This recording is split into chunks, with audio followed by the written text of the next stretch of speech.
Vidas Entrelaçadas, Parte 2, Capítulo 9. Após a partida de Raul, todos os amigos e conhecidos procuravam consolar a família, pois ele havia de fato deixado um grande vazio. A saudade que ele deixara nos corações era muito grande e todos sentiam falta das suas conversas e da sua alegria. No entanto, a lembrança dos seus atos e da sua vontade de viver da melhor maneira possível, cada dia que lhe era ofertado, dava força e coragem a tantos quanto desfrutaram de sua amizade e do seu convívio. Os meses foram passando e tudo seguia seu rumo normal. A família e Estela continuavam indo ao centro, fazendo o evangelho no lar e se reunindo sempre para conversar e passear, até o dia em que Estela começou a adoecer. Embora não fosse tão idosa, seu corpo enfraquecera e ela já não conseguia fazer muitas coisas sem auxílio. Dona Vânia, Marina e os meninos ajudavam em tudo o que podiam, mas não gostavam de deixá-la sozinha. Certo dia, quando voltavam de uma das visitas a Estela, Mário disse: "Mamãe, por que não convidamos a vovó Estela para morar com a gente? Ela precisa de nós e nós somos os únicos que estão perto dela. Ela possui alguns parentes afastados, mas todos moram em outras cidades, e embora a tratem bem, ela com certeza não gostaria de viver com pessoas nas quais não tem tanta intimidade. É muito difícil sair da própria casa para ir morar com pessoas que, embora nos sejam caras, não são íntimas, principalmente em caso de doença." Marina parou de andar e abraçou o filho com carinho. "Quanta coisa certa você disse, meu filho. O que vocês acham, mamãe e Leonardo? Eu adoro a vovó e gostaria muito que ela viesse morar conosco", disse Leonardo. "Estela é uma grande amiga e nós temos espaço sobrando. Poderíamos até mesmo colocar alguns dos móveis de Estela em nossa casa. Se Estela quiser, posso dividir o quarto com ela ou então você divide o seu comigo. Deixemos que ela escolha, afinal está acostumada a morar sozinha e talvez nem aceite o nosso convite." "Por que, mamãe?" perguntou Leonardo. "Ela gosta tanto da gente." "Claro que gosta, filho, mas é diferente morar sozinho e morar com outras pessoas. Vamos combinar desde já que não haveremos de ficar magoados caso ela decida continuar na própria casa." Todos concordaram, mas voltaram para casa fazendo planos e combinaram conversar com Estela no dia seguinte, quando ela viesse almoçar com eles, como aliás fazia todos os domingos. Mário e Leonardo tinham ido buscá-la em casa para que ela não andasse pela rua sozinha.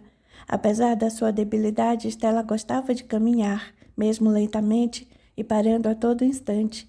Seu coração estava fraco e ela não devia fazer grandes esforços. No entanto, caminhar lhe fazia muito bem, ela dizia. Almoçaram e, após o almoço, foram para a sala conversar. Marina comentou: "Estela, nós estávamos conversando sobre você ontem. Gostaríamos de lhe fazer um convite, mas certamente compreenderemos se você recusar."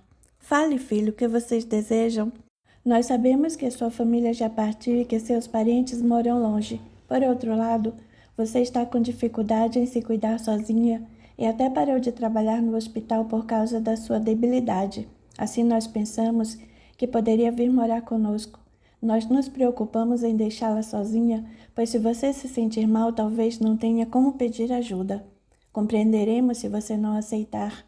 Sabemos que vive só há muitos anos e talvez não se adapte a viver com tantas pessoas à sua volta o tempo todo." Estela chorava e os meninos foram abraçá-la. "Por que está triste, vovó?" perguntou Leonardo, enxugando as suas lágrimas. "Não, meu bem, não estou triste. Estou muito emocionada com o carinho de vocês.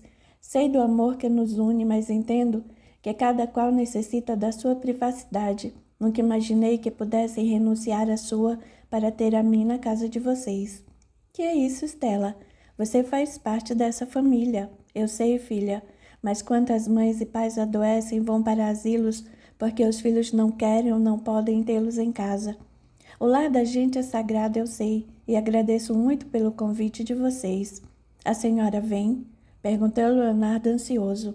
"Olhem, independentemente da nossa amizade, eu quero que saibam que serei eternamente grata pelo convite. Vocês são de fato criaturas boas e caridosas.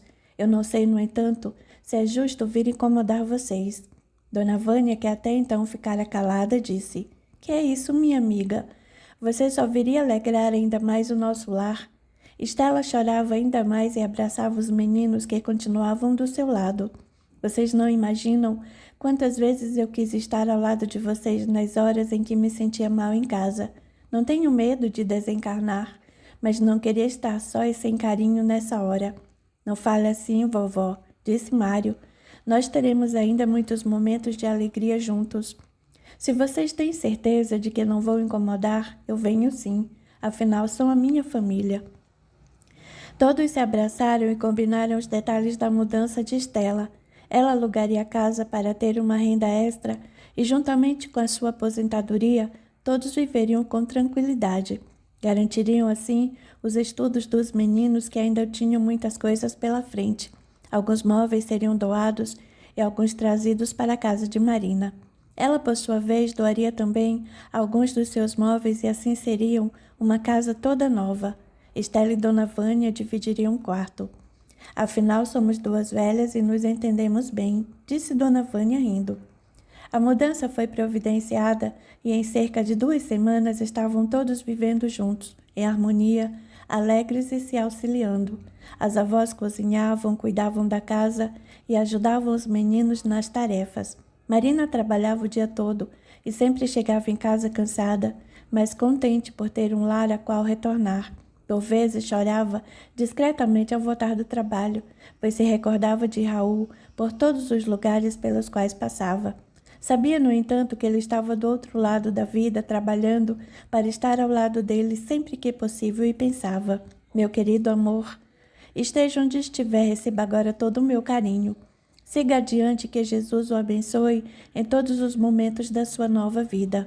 Do lado de lá, Raul recebeu os pensamentos dos seus entes queridos e dos amigos, e embora a saudade também doesse em seu peito, sentia-se feliz por receber tanto carinho, logo faria 1 ano que partira. Capítulo 10. O despertar de Raul no plano espiritual não foi uma surpresa, pois ele pressentia que logo seria chamado para mudar de endereço. Durante o funeral, o seu espírito fora adormecido e levado para uma colônia de tratamento. A sua recuperação foi rápida, pois ele tinha plena consciência de que o seu corpo enfermo ficara para trás e que possuía agora somente o seu espírito e perispírito, que após um período de tratamento estariam renovados e sãos. Os conhecimentos que possuía sobre o outro lado da vida lhe foram muito úteis na hora da passagem e no momento do seu despertar. Esse mesmo conhecimento auxiliara também os seus a aceitarem com serenidade. Apesar da dor que os dias terrenos de Raul haviam findado, agora já completamente recuperado, começava a trabalhar, o que para ele era de extrema importância para preencher seus dias. Também fazia cursos e em pouco tempo estava completamente integrado à vida espiritual, pois a aceitação da nova realidade por si só já permite ao espírito que o seu progresso seja mais acelerado. Recordava dos momentos alegres junto aos familiares e amigos e rogava a Jesus que abençoasse a todos. Pensava nos meninos e ao mesmo tempo em que se angustiava, aquietava-se, pois sabia que estavam sendo bem cuidados. Imaginava como seriam quando ficassem rapazes, se teriam suas próprias famílias, como seriam seus filhos e esposas. Sorria pensando: até lá eu poderei estar perto deles, se Deus quiser. Haverá passado muito tempo e eu talvez possa estar junto deles até com certa frequência, quem sabe. Assim adormecia sempre, sonhando com o dia em que poderia tornar a ver aqueles a quem tanto amava. Não houve nenhum momento de revolta, mas muitos de tristeza e de saudade. Houve também a preocupação quanto ao bem-estar da família. Eles não possuíam muita coisa, mas quando a herança finalmente chegou, conseguiram comprar a casa onde moravam para que não tivessem que se preocupar com aluguel. O salário de Marina não era ruim e eles certamente viveriam de maneira modesta, mas confortável. Conversando com novos amigos que fizera na colônia, descobrira que muitos partilhavam com ele desses mesmos pensamentos. Todos trabalhavam com afinco para obter o merecimento de terem ou darem notícias e de visitarem aqueles que ficaram para trás. O tempo passava tanto no plano espiritual como no plano material, e a dor ia dando lugar a uma saudade enorme, mas gostosa de se sentir. Gostosa Pois quantas pessoas há que não são lembradas nem queridas, e que não amam e nem são amadas de maneira tão carinhosa. Certa manhã, Raul acordou muito contente, levantou-se, arrumou-se e foi para o trabalho. No meio do dia foi chamado para ver o seu superior. Percorreu o corredor que levava à sala de Jerônimo, figura muito querida na colônia Esperança, e encontrou a porta entreaberta. Raul bateu levemente e logo ouviu. Entre, meu filho, estou esperando por você. Bom dia, Jerônimo. Bom dia, Raul. Como se sente hoje? Sua aparência está ótima, melhor do que nunca. Jerônimo riu. Ele tinha cabelos e barba branca, vestia uma túnica branca e levava consigo um cajado. Parecia mais um personagem de algum filme bíblico. Seus olhos muito escuros pareciam penetrar fundo naqueles que ele olhava, parecendo que nada poderia permanecer oculto a ele. O seu sorriso transmitia a mesma bondade que carregava a doçura da sua voz e estava sempre pronto a escutar aqueles que necessitassem conversar. Confortava todos pacientemente, auxiliando cada um a encontrar soluções para os problemas que o afligia. Raul ficara parado observando Jerônimo e parecia haver despertado de um breve sonho quando este convidou calmamente. Sente-se, meu filho. Raul agradeceu e se acomodou em uma poltrona confortável em frente ao amigo. Acho que você está contente porque seu espírito pressente boas notícias. É mesmo? Raul sorriu jovialmente. Fui promovido? Perguntou em tom de brincadeira. Mais do que isso. Você poderá visitar a terra daqui a alguns dias. Raul não conseguiu responder. Levantou-se de repente, tomou as mãos de Jerônimo e as beijou enquanto seus olhos deixavam correr grossas lágrimas de alegria. Jerônimo abraçou fraternalmente e disse: Você já está preparado para reencontrar os seus sem se desequilibrar. Não tenho palavras para agradecê-lo, Jerônimo. Agradeça a si mesmo, filho. Desde que aqui chegou, tudo fez para receber esta oportunidade. Além de trabalhar suas horas regulares, fez muito trabalho voluntário, procura se melhorar a cada instante e nunca deixa de se instruir. Portanto, o mérito é todo seu. É com muita alegria que lhe dou essa boa notícia, pois sei o quanto deseja rever os seus. E eu irei com quem? Eu mesmo acompanharei. Partiremos em 2 dias. Durante esse período, você será especialmente preparado para que possamos fazer a viagem com tranquilidade. A emoção de Raul era tanta que Jerônimo se comovera também. Gostaria que você passasse a tarde aqui para tratarmos dos preparativos e para que eu possa preparar você adequadamente. Como será a primeira vez, todo cuidado é pouco. Muitos irmãos se desequilibram ao entrar em contato com os familiares pela primeira vez após a desencarnação. Capítulo 11. Conforme haviam combinado, Raul e Jerônimo partiram em 2 dias. Era sábado e o dia fora escolhido cuidadosamente por Jerônimo, que se alegrava em poder levar para casa alguém que para ele era tão especial. Raul era calmo e colaborava com todos à sua volta. Desde que chegara, fizera muitos amigos, trabalhava e se instruía incansavelmente, sempre distribuindo sorrisos e otimismo. Jerônimo achava que ele mais do que ninguém merecia este presente. Raul nem percebera, mas era uma data especial e Jerônimo, sabendo de antemão sobre os preparativos na casa do amigo, decidira levá-lo para casa naquele dia. Com todos os cuidados tomados por Jerônimo, a viagem foi tranquila. A vibração da Terra é muito diferente daquela que vemos em mundos mais felizes, portanto, a vibração aqui é mais pesada e muitos se sentem mal quanto mais se aproximam do planeta. De qualquer forma, tudo correu bem e logo eles chegavam à cidade onde Raul vivera.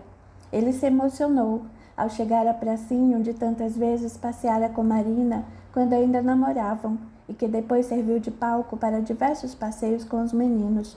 Fora lá que tantas vezes eles riram e brincaram felizes. Vamos, meu filho, disse Jerônimo, como que eu acordando de um sonho alegre. Sim, respondeu Raul, caminhando ao lado dele, apreciando as árvores e os pássaros, como sempre gostara de fazer. Logo chegavam ao hospital, que continuava exatamente igual.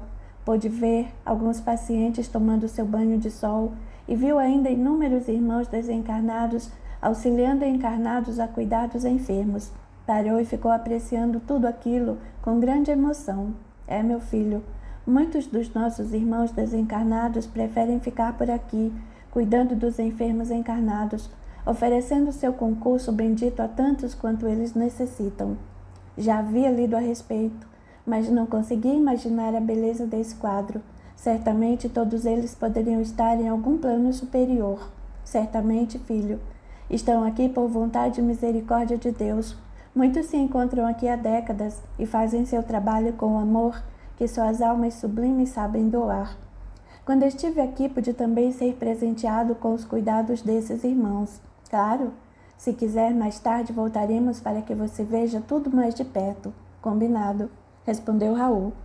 Passaram pela padaria e ele se lembrou da conversa que tivera com os meninos tempos atrás. Passaram em seguida em frente à casa de Estela e ele viu sair dali uma pessoa estranha. Seria algum parente?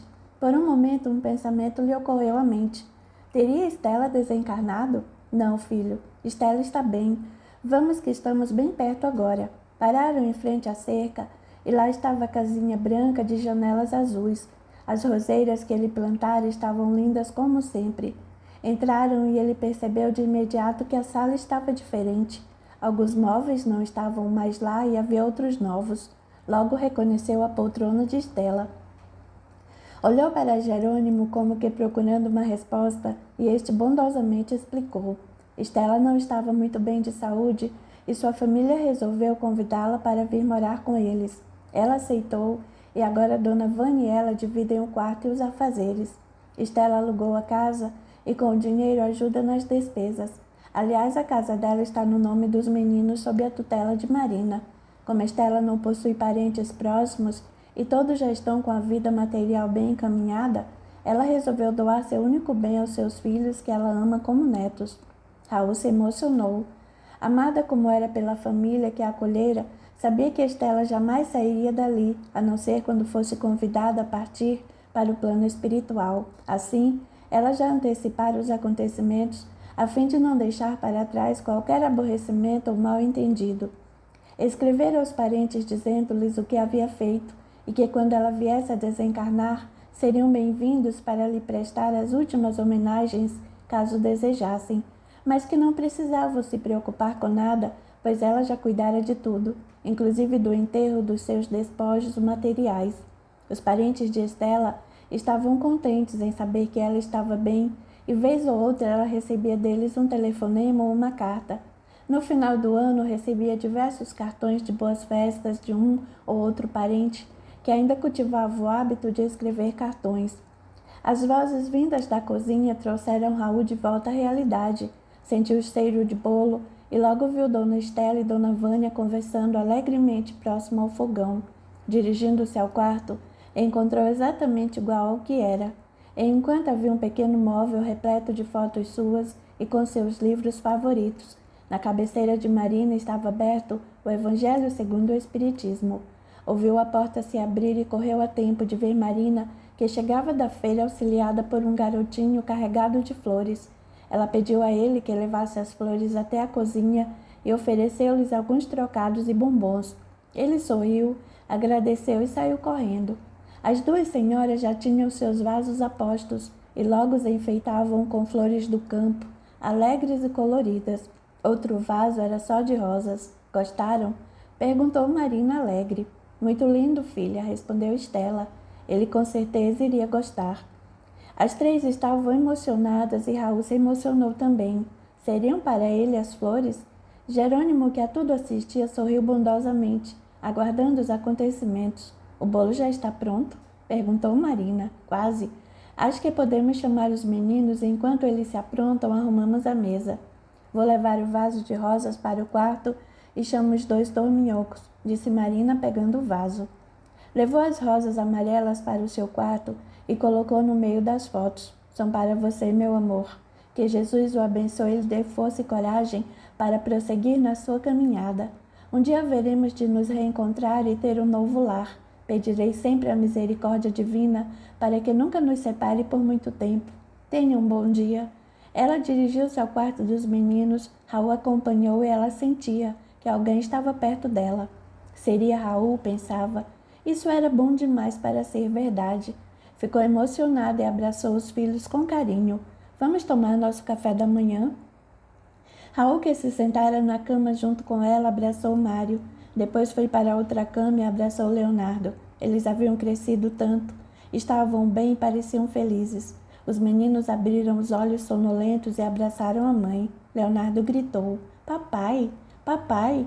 Você sonhou com o papai? Perguntou Marina. Não sei. Pareceu que ele estava aqui. Marina sentiu uma alegria muito grande. Será? Pensou, cheia de esperança. Venho que as vovós estão esperando.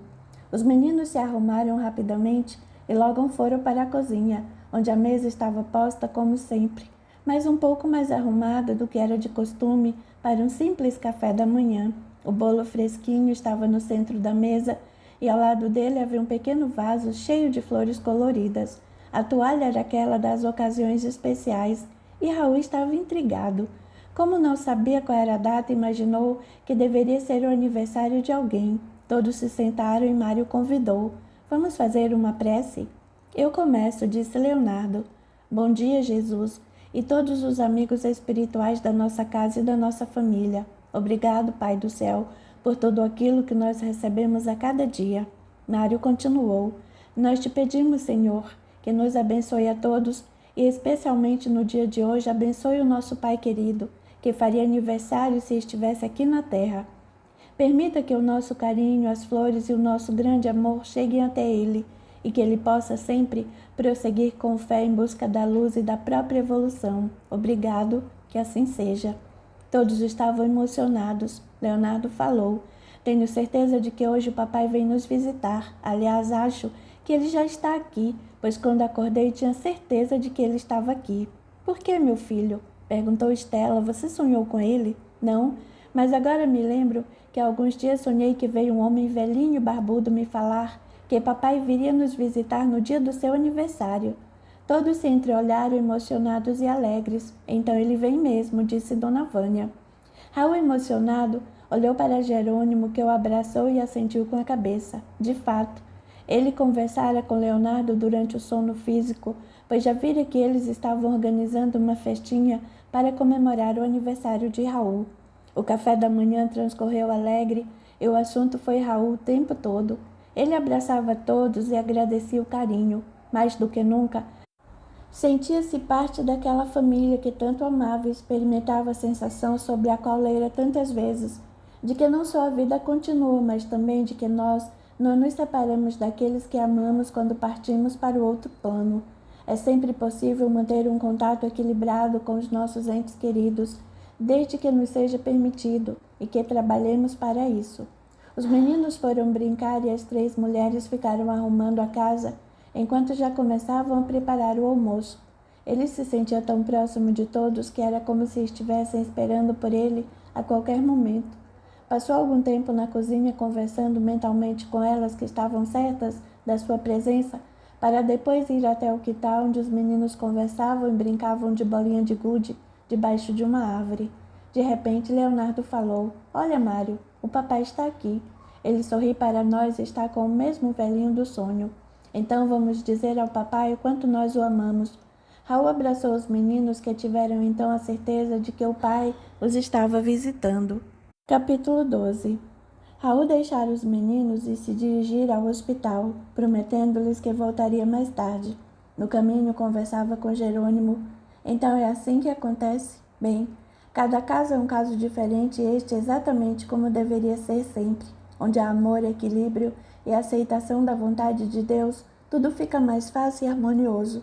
A sua partida deixou os corações tristes, mas não revoltados. A vibração daqueles que ficaram auxiliou também no seu equilíbrio e em breve você estará completamente restabelecido e pronto para prosseguir na sua jornada de trabalho e aprendizado. Seria bom se todos agissem assim, pois ajudariam muito aqueles que partem para uma nova vida.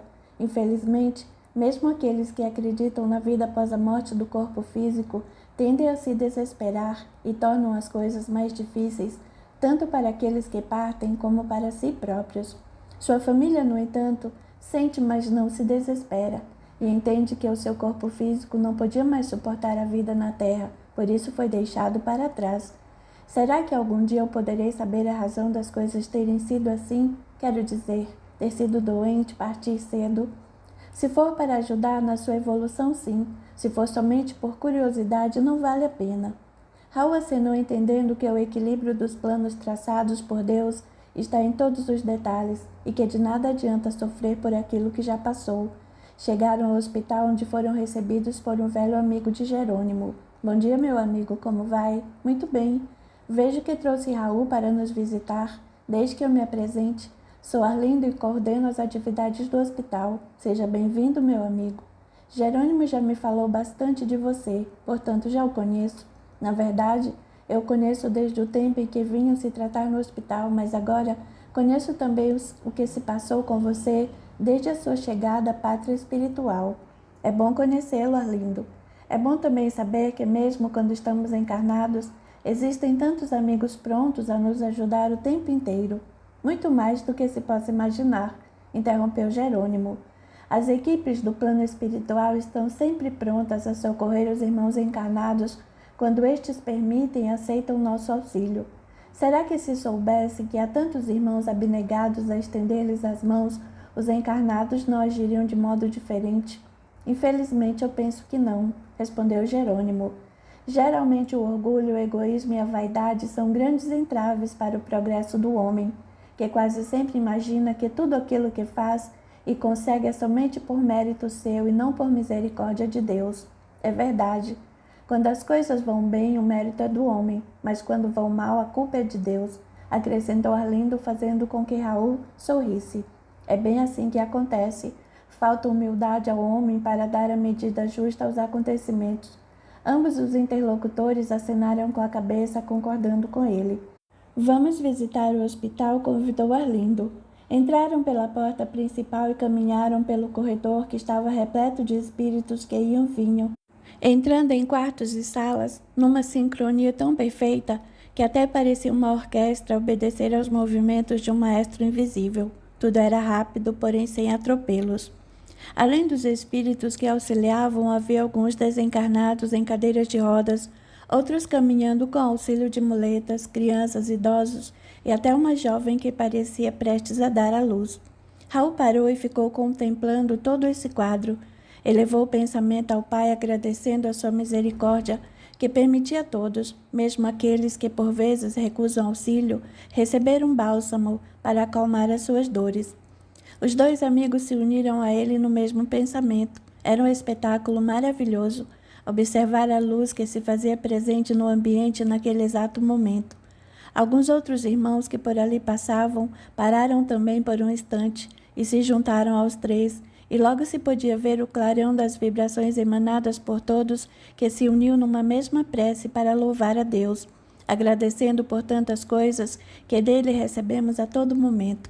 Fim da prece, cada qual voltou aos seus afazeres. Os três se puseram a caminhar novamente e logo adentraram pela porta onde ficava o berçário.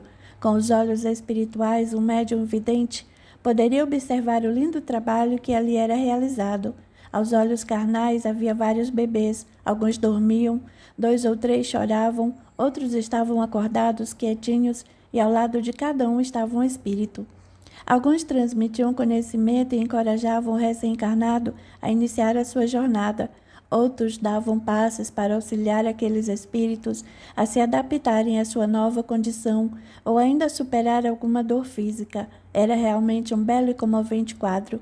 Raul se emocionou e mais uma vez concluiu: ninguém está sozinho. Em seguida, foram visitar outros quartos, onde se achavam as mães que tinham dado à luz aqueles bebês. Quase todas estavam contentes, mas havia uma delas que estava muito mal. Ela havia passado por dificuldades durante toda a gravidez e agora as forças do seu corpo físico estavam no fim. Raul se apiedou daquela criatura que parecia lutar em vão pela própria vida. Olhou para os amigos como que para pedir uma explicação. Marta é uma pobre operária órfã, criada em orfanato, sem ninguém no mundo. Vivia pobremente em um quartinho, mas era feliz. Um dia, ao voltar do trabalho, foi atacada por um malfeitor e engravidou. Apesar das dificuldades e da saúde frágil, acreditou que a criança seria um alento na sua vida e preparou a chegada do bebê da melhor forma que pôde. Entretanto, seu tempo na vida carnal está se extinguindo. Ela deverá partir em algumas horas. Mas está só no mundo e o bebê. Será levada a alguma instituição e terá então o mesmo destino da mãe? Crescerá sem o carinho de uma família e a mãe que o esperou com tanto amor será levada do seu convívio por quê? Perguntou Raul emocionado. Em outras encarnações, Jerônimo explicou, Marta foi adepta do aborto. Houve uma encarnação na qual foi parteira e praticou muitos abortos, impedindo a encarnação de muitos irmãos. Em outra, ela própria abortou inúmeras vezes sem jamais se arrepender. Desta vez, ela veio ao mundo para aprender a valorizar a vida de outro ser humano e a sua própria. Veio também para valorizar o carinho e o aconchego da família, os quais tantas vezes ela desprezou. Por fim, como já esteve em situação material privilegiada e abusou, ela passou por diversas privações. Felizmente, ela saiu vitoriosa de todas essas provas e logo mais regressará à pátria espiritual. Mas e o bebê? A sua menina deverá encontrar um lar. Se chamará Bianca e certamente terá a chance de ser feliz, desde que assim escolha. Quem ficará com ela? Você verá. Mas veja, Marina está chegando. Raul sorriu, não acreditando no que ouvia. Marina? Sim, ela conhece Marta. Aliás, está chegando para visitá-la. Olha, já vai entrar. Como se conheceram? No trabalho. Marta trabalha na escola em que Marina leciona. Que mundo pequeno. Sorriram. Vamos observar? Convidou Jerônimo. Marina entrou trazendo um vaso de flores amarelas. Bom dia, Marta. Que bom que veio, minha amiga. É tão bom vê-la. Ambas se abraçaram e Marina pareceu sentir que a amiga em breve se despediria. Você já viu a Bianca? Não. Vim primeiro ver você porque estão trocando os bebês. Acho que logo vão trazê-la para você amamentar. Marta respirava com dificuldade. Verá como ela é linda. Eu não sei como lhe falar isto, mas tenho certeza de que vou partir e não vai demorar muito. Estou preocupada com o que acontecerá com a menina. Você sabe tudo da minha vida e conhece a minha trajetória. Eu não gostaria que a minha Bianca passasse por tudo aquilo que eu passei. Talvez seja até egoísmo meu, mas eu esperei com tanto amor para que ela ficasse feliz. Que é isso, Marta? Não fale assim. Pediu Marina muito emocionada. Você logo se sentirá melhor. Não, minha amiga. Nós compartilhamos da mesma crença e sei que a minha encarnação está chegando ao fim. Por favor, prometa-me que não deixará minha filha sem um lar. Ajude a encontrar um lar para ela. É uma criança bonita e saudável que com certeza dará muita alegria a um lar sem filhos. Implorou Marta, já quase sem forças. A porta se abriu e a enfermeira trouxe a criança. Ofereceu à mãe dizendo, aqui está o seu tesouro, Marta. Marta sorriu agradecendo. Ela é mesmo linda, Marta. Tem cabelos escuros e parece um anjo dormindo. Marina olhou para a menina e imediatamente um imenso amor tomou conta do seu coração. Olhou para a amiga que segurava a criança e notou que seu semblante era triste e cansado. Marta, eu não quero que você parta, mas se isso acontecer mesmo, será que posso ficar com ela? Marta olhou para a amiga carinhosamente e o seu olhar era de gratidão. Quem poderia cuidar dela melhor do que você? As duas amigas se abraçaram, abraçando assim a pequena Bianca. Amigos invisíveis elevaram seus pensamentos ao alto, agradecendo ao pai pelo desfecho feliz dos acontecimentos. Raul, emocionado, falou. O que mais se poderia esperar dela? Ela é sempre assim, ajuda a todos como pode e jamais deixaria a filha da amiga ser encaminhada para um orfanato. Ao sair, Marina conversou com o médico que confirmou que as horas de Marta estavam contadas. A desencarnação deveria ocorrer antes do anoitecer. Marina contou ao médico sobre o que havia combinado com Marta, e este, muito contente, disse que tinha amigos que poderiam auxiliar a legalizar a situação da criança o mais rapidamente possível. Assim que Marina deixou o hospital, o médico ligou para o irmão, que era advogado, e pediu a ele que cuidasse de tudo. Este imediatamente tomou as primeiras providências. Embora Marina seja viúva, tem um lar emocionalmente estável que será extremamente benéfico para a criança, pensou o médico. Marina voltou ao hospital e ainda teve tempo de se despedir de Marta, que, embora fraca, estava serena e feliz. Minutos depois, ela adormeceu profundamente, deu um último suspiro e os amigos espirituais iniciaram o desligamento. Numa cidade onde todos se conhecem, Ficou fácil resolver a adoção da pequena Bianca, que foi entregue a Marina imediatamente após a morte da mãe. O enterro de Marta seria no dia seguinte, e Bianca seguiu para o seu novo lar, onde todos já aguardavam ansiosos. Capítulo 13. Após sair do hospital, Marina providenciou para que as coisas que Marta havia comprado para a filha fossem transferidas para sua casa. Imediatamente após a desencarnação de Marta, Bianca foi entregue a Marina, que, emocionada, tomou nos braços a pequena, prometendo a si mesma tudo fazer a fim de que ela fosse feliz e que sempre se lembrasse daquela que lhe dera vida. Acompanhada de perto por Raul e Jerônimo, ela seguiu até a sua casa, onde todos estavam ansiosos para conhecer a menina. Dona Vânia, Estela e os meninos haviam ficado para terminar de arrumar o cantinho que doravante pertenceria a Bianca. Quando Marina chegou em casa, todos já aguardavam no portão. "Deixe-me ver esse anjinho", disse Dona Vânia, tomando-a nos braços. "Veja, Estela, como é linda." "Abaixe um pouco mais que eu quero vê-la", pediu Leonardo. "Vamos entrar, então", respondeu a senhora. Sentada no sofá, Dona Vânia se viu rodeada por todos que queriam ver a pequena, que dormia como um anjo.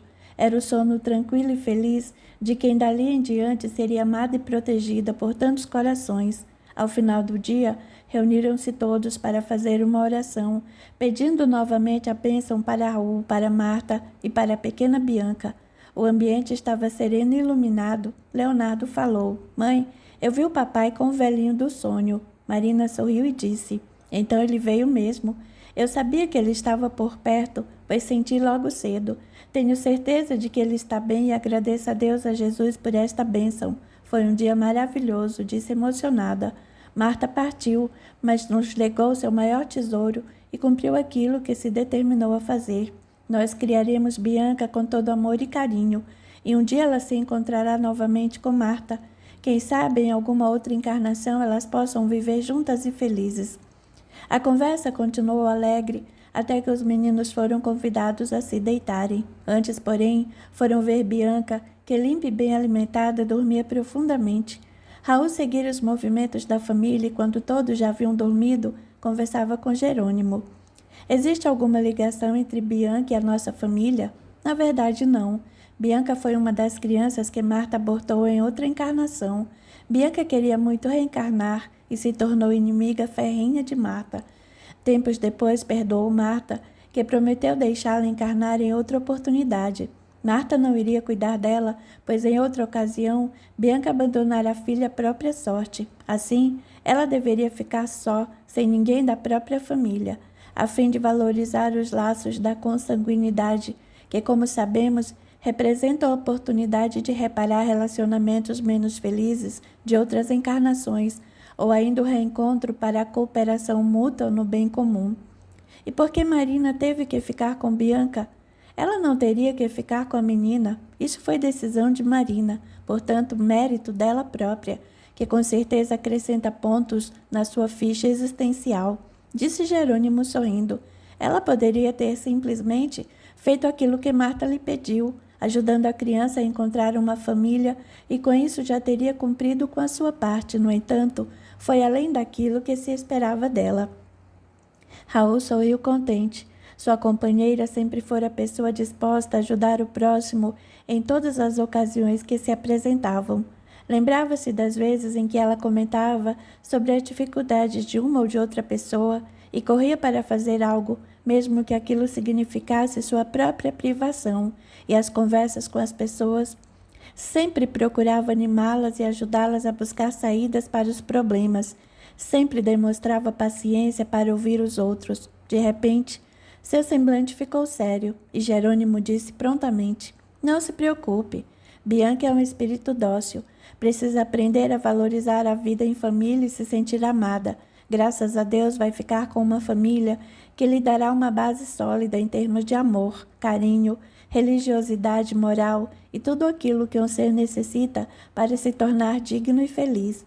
Por que não repousa aqui por um instante? Foi um dia cheio, com certeza, um pouco de descanso lhe fará bem. Mais tarde virei buscá-lo. Posso perguntar aonde vai? Claro, vou ver como está Marta e depois lhe trago notícias." "Está bem, então. Não quer que eu vá com você?" prefiro que descanse. Não se esqueça de que é a primeira vez que vem a crosta após a sua desencarnação. Está bem, concordou Raul. Que Jesus o acompanhe e o abençoe por tudo aquilo que tem feito por mim. Jerônimo acenou sorrindo e partiu. Raul estava mesmo exausto. Foi para o quarto e deitou-se ao lado da esposa e do berço, pensando: que bom ter encontrado você, meu amor. Como foi bom ter passado esses anos com você. Obrigado, e que Jesus abençoe sempre. E assim adormeceu. Capítulo 14. Jerônimo voltara de madrugada, e ao notar a presença do amigo ao lado do berço, Raul levantou-se e foi ter com ele. Como está Marta? Bem, já foi completamente desligada e está repousando em uma das enfermarias. Falou com ela? Não, pois ela ainda está adormecida. Porém, examinando-a, vi que está bem, muito feliz e aliviada pela sorte da filha. Que tal encontrar-se com a família? Como assim? Vamos reunir todos eles e vocês poderão conversar. Amanhã se lembrarão que sonharam com você. Raul não se conteve e falou emocionado. Isto aqui é presente de aniversário. Venha, vamos acordar Marina primeiro. Jerônimo fez o perispírito de Marina sair do seu corpo físico e quando ela olhou, perguntou imediatamente: você é o velhinho do sonho do Leonardo? Jerônimo riu. Sim, filha, venha. E dando-lhe as mãos, levou-a para junto de Raul. Ela levou as mãos à boca como que para conter um pequeno grito de surpresa e alegria. Raul, meu amor, como você está bem? Abraçaram-se e Jerônimo trouxe um a um para junto de Raul. Leonardo dizia: o senhor estava no quintal com ele, não estava? Dizia apontando para Jerônimo. Sim, meu filho. Bem que eu vi, disse o menino abraçando. Logo chegou Mário, que abraçou o pai emocionado. Em seguida vieram Dona Vânia e Estela juntas, abraçaram Raul e quiseram saber como ele estava e todos conversaram alegremente. Os meninos não paravam de falar, pois queriam colocar o pai a par de todas as novidades. Depois de algum tempo, Jerônimo falou: agora devo levá-los de volta ao seu corpo físico. E assim, um a um, foi levado de volta ao sono físico. Estavam alegres e satisfeitos por terem tido aquele doce encontro com Raul. Ambos, Raul e Jerônimo, passariam o domingo com a família e iriam ao enterro dos restos mortais de Marta. Bianca acordou de madrugada e Marina foi para a cozinha preparar a sua mamadeira. Pensou em quando os filhos eram pequenos e sentiu saudade de Raul. Sorriu ao lembrar do sonho que tivera e agradeceu feliz a Jesus, pois tinha certeza de que o sonho fora de fato um encontro com o marido. Levou a mamadeira para a pequena, que foi trocada e acalentada, dormindo em seguida. Marina chorou ao pensar que Marta não cuidaria dela, mas pediu a Jesus que desse forças a Marta e a oportunidade de visitar a filha sempre que possível para vê-la crescer. Adormeceu em paz com a certeza de que tudo estava bem apesar das aparências. Confiava que Marta partira tranquila para o plano espiritual e, conhecendo a amiga, sabia que assim que possível ela estaria trabalhando e que velaria pela filha tanto quanto lhe fosse permitido. Capítulo 15. O tempo foi passando no plano físico e no plano espiritual. Mário e Leonardo haviam se transformado em rapazes, enquanto Bianca estava prestes a completar 7 anos de idade. Marina continuava trabalhando. Estela e Dona Vânia estavam velhinhas, mas apesar de um probleminha de saúde ou outro, continuavam dispostas, alegres e amigas como sempre. Enquanto isso, no plano espiritual, Raul progredia muito, pois era estudioso e se interessava sempre em aprender cada vez mais. Sempre que possível, visitava os seus e estava muito alegre em ver que eram felizes e que ele continuava fazendo parte das suas vidas. Marta, ao desencarnar, fora levada para ligeiro tratamento e em pouco tempo já trabalhava no plano espiritual. Quando possível, encontrava-se com a filha e com a sua amiga que cuidava da menina com muito amor e carinho. Várias vezes, visitando a família de Marina, Marta pudera presenciar quanto carinho, dedicação e mimos dispensavam a menina e se alegrava por Deus haver permitido que a história de Bianca tivesse um final feliz. Bianca, por sua vez, crescia bonita e saudável. Era uma menina esperta e inteligente e desde cedo fora apresentada à doutrina espírita, na qual aprendera que sua mãezinha, que lhe havia proporcionado a vida, velava por ela no mundo espiritual, juntamente com outros amigos, inclusive Raul. A menina via com muita naturalidade o intercâmbio entre os dois mundos e, por vezes, até sentia a presença da mãe de Raul. Como estava próximo do seu aniversário, Leonardo sugeriu que fizessem um piquenique, como haviam feito há anos no dia do aniversário de Mário e do seu próprio. Bianca adorou a ideia e não falava em outra coisa. Com jeito sério, falou: "Vou convidar a mamãe e o tio Raul também." Todos a olharam surpresos, pois não esperavam que ela dissesse isso, ou mesmo que tal coisa passasse pela sua cabecinha. "Convide sim, minha filha", encorajou Marina. "Certamente, se for permitido, eles virão."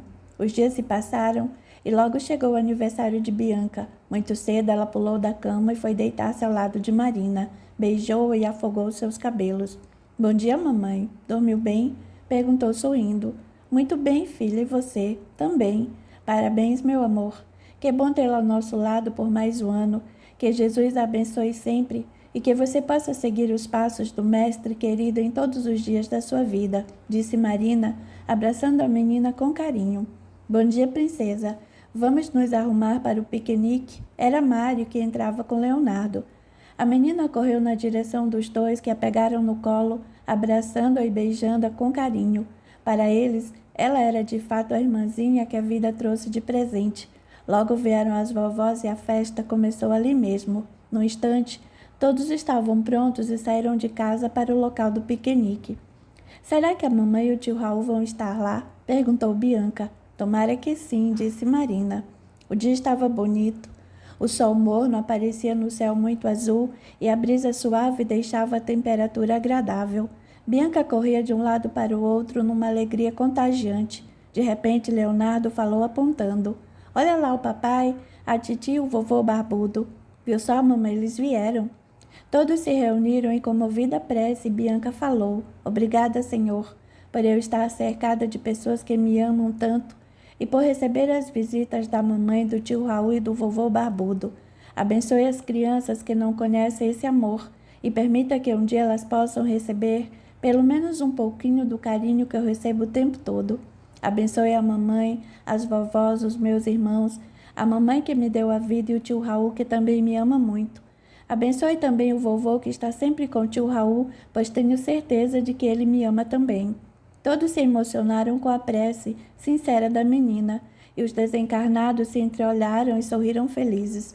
O dia transcorreu alegre e, ao chegarem em casa, entregaram presentes para Bianca, que emocionada falou: "Meu maior presente são vocês. Não precisava de mais nada, porque o amor que me dão é um presente que eu recebo a cada dia." Assim era Bianca, uma criança dócil e amorosa, que apesar da pouca idade falava com a sabedoria de quem muito já viveu. Ela demonstrava reconhecer o valor de uma família e de se sentir amada. Isso era parte da lição que viera aprender nessa encarnação. Certamente, havia muito mais a aprender, e amparada em amor e forte formação moral, tudo indicava que sairia vitoriosa da experiência desta encarnação. Segunda parte, capítulo 1. Era o fim do século XVII. Raul chamava-se então Samuel e era o filho mais novo de uma família abastada. Fora criado com excesso de mimos e nunca soubera o que era limite, fazendo sempre o que queria. Estudava na Europa e frequentava os cafés mais luxuosos de Paris, que era então o berço de todas as novidades e modas. Era alto, esbelto, tinha cabelos negros e olhos azuis. Seu porte bonito e largo sorriso chamavam a atenção de todos. As mulheres queriam agradá-lo e muitos homens o invejavam. Ele era rico, bonito, educado, galanteador e aos 20 anos já era advogado, o que na época era símbolo de riqueza e a qual pertencia. O jovem voltou ao Brasil ao completar 21 anos e logo se viu cercado das moças mais bonitas do lugar, que disputavam sua companhia. Ele, porém, não se interessava por ninguém e passava as madrugadas bebendo e fazendo serestas. O pai tentou fazer com que trabalhasse, mas por não conseguir chegar cedo a lugar algum por conta das longas noitadas, isso era quase impossível. Um velho amigo seu, no entanto, apiedando-se do moço, que parecia não ter mais jeito, e vendo o sofrimento do pai, que queria recuperá-lo a qualquer preço, ofereceu-lhe um trabalho de meio período em seu escritório de advocacia, Cristóvão de Souza. No início, foi difícil fazer com que Samuel, o Raul, se acostumasse ao trabalho, pois ele não deixava as noites de boemia. Chegava carregado todas as manhãs devido ao grau de embriaguez e não conseguia nem mesmo tirar as roupas para se deitar. Aos 23 anos, tinha a aparência de um homem bem mais velho, e logo a beleza, que tanto chamava a atenção de todos, foi abandonando o jovem, que tantos haviam invejado. Porém, o trabalho foi modificando seu temperamento. Ao lidar com tantos problemas de outras pessoas, ele começou a pensar que sua vida era vazia e inútil. Cada vez mais procurava se dedicar ao trabalho e logo conquistou a reputação de excelente advogado. Foi nessa época que começou a lutar pela abolição dos escravos, tentando fazer com que estes recebessem tratamento mais humano. Passou então a ser adorado pelos escravos e simpatizantes do abolicionismo, ao mesmo tempo em que era detestado pelos senhores, que viam na escravatura a certeza da mão de obra sem custo maior para os seus cofres, além de um prato de comida. Aos poucos, Samuel, que agora tinha objetivos nobres na sua vida, foi deixando de lado a bebida e aos 25 anos havia se transformado em outro homem. Lentamente recuperara a boa aparência e em pouco tempo sua vida tomara novo rumo. Nessa época, as injustiças começaram a incomodá-lo mais do que nunca, pois agora que estava sóbrio, conseguia analisar os fatos sem qualquer tipo de confusão mental. Até o fato de os escravos terem que ficar separados dos brancos durante as missas fez com que ele rompesse relações com a igreja e passou então a fazer suas orações com os escravos diariamente, dentro da capela que ficava na fazenda. Se por um lado seus pais o apoiavam e se alegravam pelo fato de ele ter parado com as farras, por outro temiam pela vida do filho, pois havia muitos senhores de escravos que o haviam jurado de morte. Em todas as fases da civilização tem sido assim. Sempre que alguém se levanta para ir contra as atrocidades praticadas por muitos, estes se reúnem e procuram exterminar aquele que luta por uma causa nobre. Às vezes, assassinam tais criaturas, outras vezes deixam-nas viver, porém pedem de alguma forma que elas continuem levantando a sua voz. Contudo, tais pessoas haverão de responder pelos seus equívocos e, com a graça de Deus, haverão de se arrepender e procurarão reparar de algum modo o mal que praticaram. Ao saberem que Samuel fazia suas orações juntos com os negros, os senhores escravocratas ficaram indignados e começaram então a espalhar pelos 4 ventos que o rapaz endoidecera, até que conseguiram desacreditá-lo como advogado. No entanto, os mais pobres e aqueles que estavam ao seu lado continuavam formando filas em sua sala de espera. Assim prosseguiu a vida de Samuel, que seguiu auxiliando a todos que o procuravam, tanto quanto lhe fosse possível, chegando a ajudar financeiramente aqueles que não dispunham de recursos e que batiam à sua porta. Quantas crianças agasalhou, quanta fome ajudou a combater, mas como a lei sempre cobra pelos atos que praticamos, Samuel desencarnou aos 29 anos, vítima de cirrose, provocada pelo excesso de bebida nas largas noitadas do passado. Todos os seus protegidos se sentiram desamparados e lamentaram a partida prematura daquele que os havia acolhido como irmãos, sem discriminação de qualquer espécie. Samuel recebeu muitas preces de todos que o queriam bem, e tais vibrações de carinho chegaram até ele como uma chuva de bênçãos. No plano espiritual, recebeu o tratamento necessário e foi planejado que na próxima encarnação ele sofreria por vários anos de uma doença que não seria diagnosticada para aprender, assim, a valorizar a saúde que jogara fora em outra ocasião. Capítulo 2. A partida de Samuel deixara um vazio imenso, e todos aqueles que se beneficiaram do seu auxílio sentiam falta daquele amigo sempre pronto a escutar e fazer o possível para amenizar o sofrimento alheio. Cerca de 2 semanas após a desencarnação de Samuel, o senhor Luís, que ficara inconsolável com a perda do filho, foi até o seu escritório e lá ficou surpreso com a cena que viu. Várias pessoas, entre elas crianças e idosos, estavam sentadas na antessala, muitos deles no chão, já que não havia cadeiras suficientes. Juntos, todos oravam e pediam a Deus que abençoasse o seu benfeitor. Muitos choravam e de quando em quando faziam comentários a respeito de Samuel. O senhor Luís a tudo ouvia e, após ter ficado ali por mais de 1 hora, retirou-se. Chegando à sua casa, procurou a esposa e foi logo dizendo: Albertina, Você não imagina o que eu vi no escritório do nosso filho, disse, narrando em detalhes tudo o que vira e ouvira. Dona Albertina deixou escapar um gemido e lágrimas vieram aos seus olhos. E pensar que tantos achavam nosso filho inútil, até considerado louco ele foi, pobrezinho.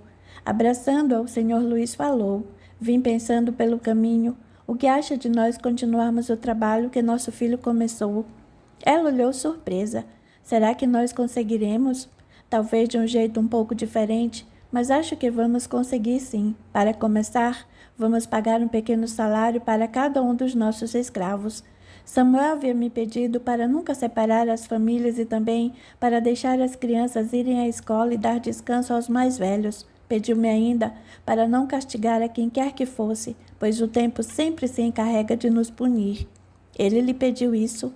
Que coração generoso tinha o nosso filho Luís. É verdade. Acho que nós devemos começar a colocar as ideias dele em prática. Você vai alforriar os escravos? Não sei se convém no momento, pois acho que eles não saberiam o que fazer com a própria liberdade. Mas será que é justo comprarmos outro ser humano e sermos seus donos? O senhor Luís ficou pensativo por alguns instantes e falou, eu não gostaria de pertencer a alguém, pois de fato é uma situação humilhante. Amanhã mesmo vou chamar Cristóvão para providenciarmos as cartas de alforria. Vou pedir a orientação dele e pagar a ele para que continue cuidando dos casos que estavam nas mãos do nosso filho.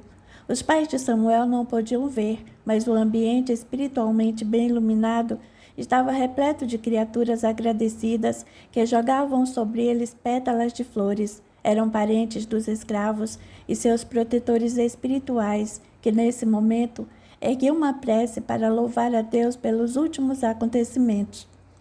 Enquanto Samuel se recuperava no plano espiritual, no plano físico, seus pais tomavam as providências necessárias para que o trabalho do filho não fosse interrompido. O Dr. Cristóvão, que havia ajudado Samuel a começar a trabalhar, continuava agora o trabalho que o filho do amigo iniciara, porém não aceitou receber pelo trabalho, pois achou muito nobre o fato de Samuel auxiliar mesmo aqueles que não poderiam pagar. Já sou rico demais, disse ao senhor Luís, o que tenho não daria conta de gastar nem até o fim da vida, então não custa repartir com os mais necessitados, e a partir de hoje não terei mais escravos e sim pessoas trabalhando para mim em troca de salário. O filho do senhor Cristóvão, Antônio, que era médico e a tudo assistia, declarou, de hoje em diante, vou atender os mais pobres sem cobrá-los pela consulta. Afinal, como o papai já disse, o dinheiro que temos é suficiente para vivermos bem até o final dos nossos dias. Será que nós conseguiremos uma professora para vir trabalhar aqui na fazenda e lecionar para as crianças? Conheço uma moça, Bernadette, muito bem educada e gentil. Vou falar com ela e com sua mãe, quem sabe ela possa aceitar o trabalho. E o pai? Morreu há anos. Dona Margarida, sua mãe, é costureira e fez o possível para educar Bernadette da melhor forma. Bem, se elas quiserem, podem vir morar aqui na fazenda. Dona Margarida poderá costurar para quem quiser e se fizer costuras para o pessoal da fazenda, receberá pelo trabalho. Amanhã mesmo falarei com elas e, se possível, trarei as duas aqui para ver se você aprova. Onde elas moram? No caminho da nossa casa. Pensando bem, vamos agora mesmo falar com elas e já resolvemos isso. Está ficando tarde, Antônio. Então vamos já, assim não fica ainda mais tarde. Ah, esses moços são tão impacientes, disse o senhor Cristóvão. Vamos então, filho. Despediram-se do senhor Luís e se puseram a caminho. Antônio era um rapaz alegre e bonito, que tinha os olhos e cabelos escuros e a pele muito alva. Seus modos eram elegantes e seu jeito muito sincero. Chegaram à casa de Dona Margarida e Bernadette. A senhora ainda não conhecia Antônio, que voltara há pouco tempo de Portugal, onde havia estudado medicina. Ela lhe serviu um café e, quando iam começar a falar no assunto que os trouxera até lá, Bernadette chegou. Era uma moça de estatura média, cabelos longos, presos em uma trança e profundos olhos azuis. Vestia-se com simplicidade, mas possuía uma elegância fora do comum.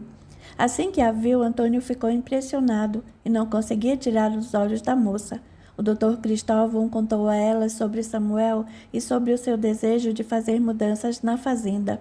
Assim sendo, O senhor Luiz gostaria que a senhorita Bernadette fosse a professora das crianças e que a senhora Dona Margarida ficasse à vontade para ir morar com ela na fazenda, caso deseje. Mas isso é maravilhoso, exclamou a senhora. Nada mais poderíamos desejar. O que acha, filha? Sempre quis uma oportunidade de começar a lecionar, mamãe. Acho perfeito. Bem, então amanhã eu as levarei até ao senhor Luiz, disse o doutor Cristóvão. Ótimo, estaremos prontas. A que horas partiremos? Perguntou Dona Margarida. Espere, amanhã é quarta-feira, não tenho compromisso. Antônio disse, dirigindo-se ao filho, será que você poderia levá-las à fazenda do senhor Luiz por volta das 9 horas? Claro, amanhã às 9 em ponto virei buscá-las, concordou Antônio, respeitoso e feliz em saber que iria rever a jovem. Capítulo 3. Antônio chegou no horário combinado e os três logo se puseram a caminho, enquanto conversavam sobre sua estada em Portugal e sobre os seus planos para o futuro. Preciso começar a trabalhar logo, pois vejo que o povo carece de cuidados médicos. Na semana que vem, já atenderei a tantos quantos de mim necessitarem, disse ele. O senhor não está estranhando o nosso país após ter vivido em outro lugar mais moderno? Perguntou Dona Margarida. É claro que são dois mundos diferentes, mas aqui é meu país e acredito ser aqui o meu lugar. Amo a minha pátria e farei tudo o que estiver ao meu alcance para dar a minha contribuição, a fim de que tudo por aqui melhore e progrida rapidamente. Bernadette olhava o jovem com admiração. Sentia-se como alguém que olha para uma estrela distante, sabendo que jamais poderá alcançá-la. É um jovem bonito e rico.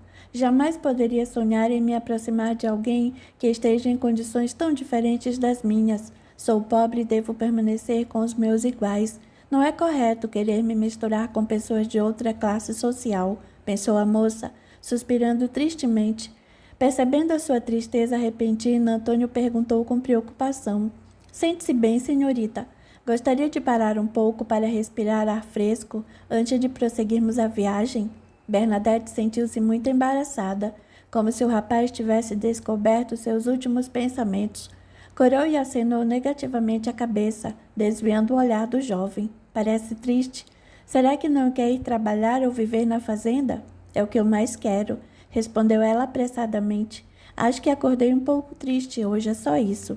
Deveria então se alegrar, pois o dia está lindo. Deus nos oferece tudo aquilo de que necessitamos e a senhorita logo terá a oportunidade de iniciar novas tarefas que, com certeza, irão preencher os seus dias de alegria. Com certeza será amada por muitos corações que irá beneficiar. Bernadette olhou para o rapaz com carinho. Quanta coisa bonita ele diz, pensou, quase sem perceber, concordou. É verdade, o senhor tem toda a razão. O olhar de ambos se encontrou e naquele instante algo os uniu para sempre. Nenhum dos dois sequer poderia imaginar que já haviam vivido juntos em outras vidas e que tinham reencarnado para juntos fazerem um belo trabalho em benefício dos necessitados. Logo chegaram à fazenda onde o senhor Luiz e a esposa os aguardavam. Vamos entrar?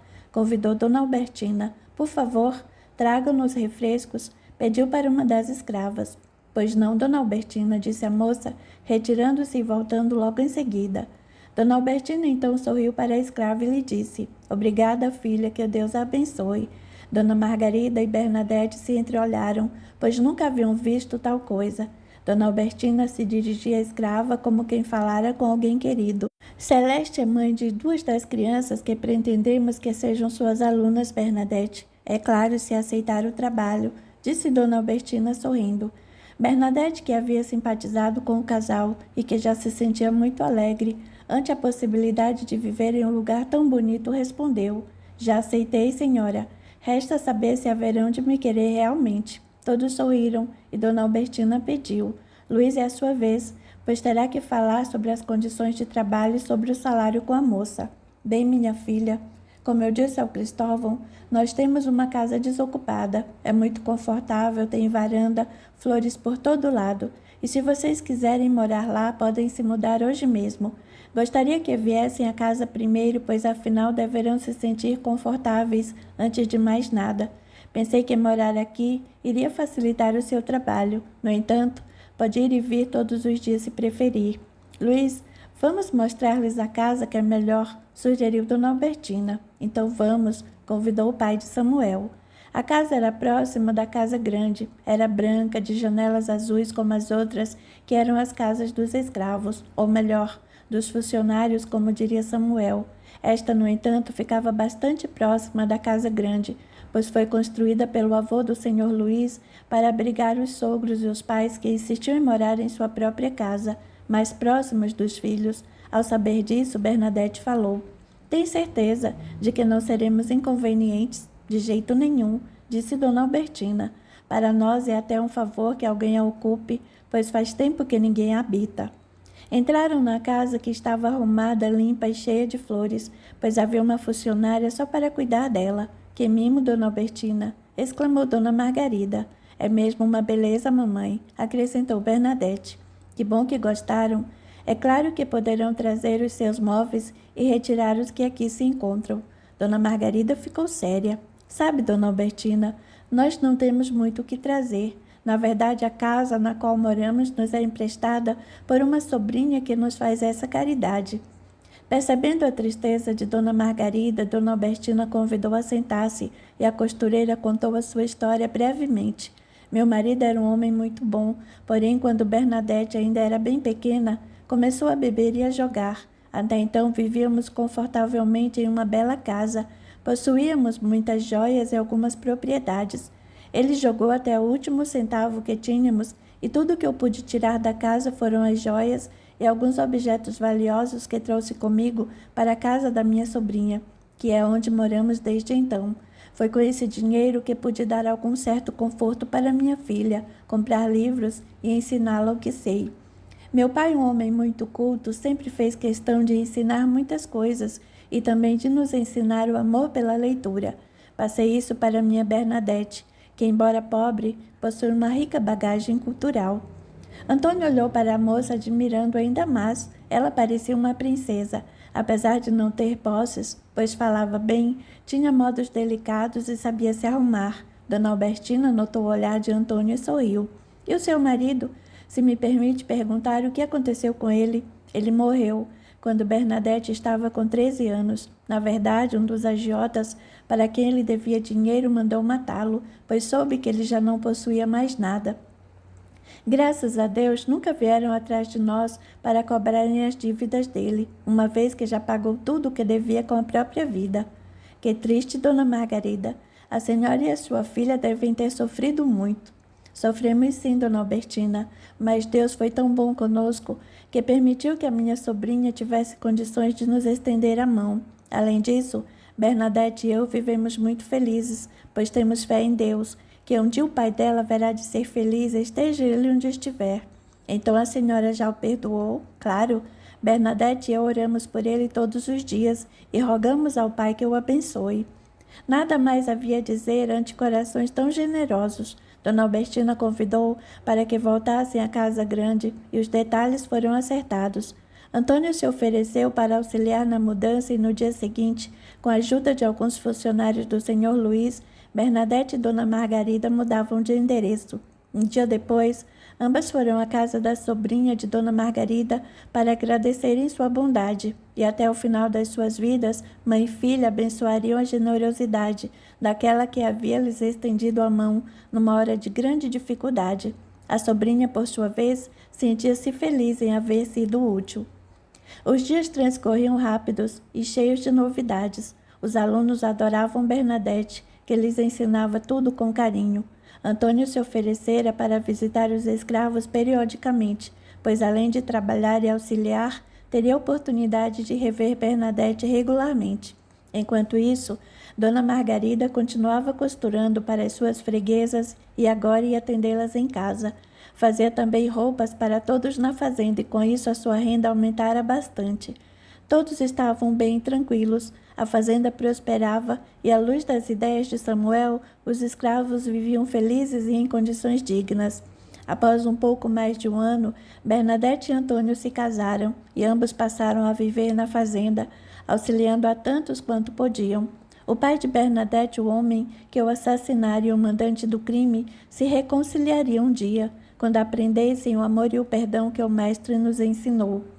Do plano espiritual, Samuel agradecia ao Pai, que permitira que as suas sementes se frutificassem e que tantas vidas fossem mudadas para melhor. Ao mesmo tempo, pedia ao Pai que abençoasse os seus pais, que deram continuidade à obra que ele começara, e a todos os outros que faziam a sua parte na grande obra do Criador, trabalhando para construir um mundo melhor.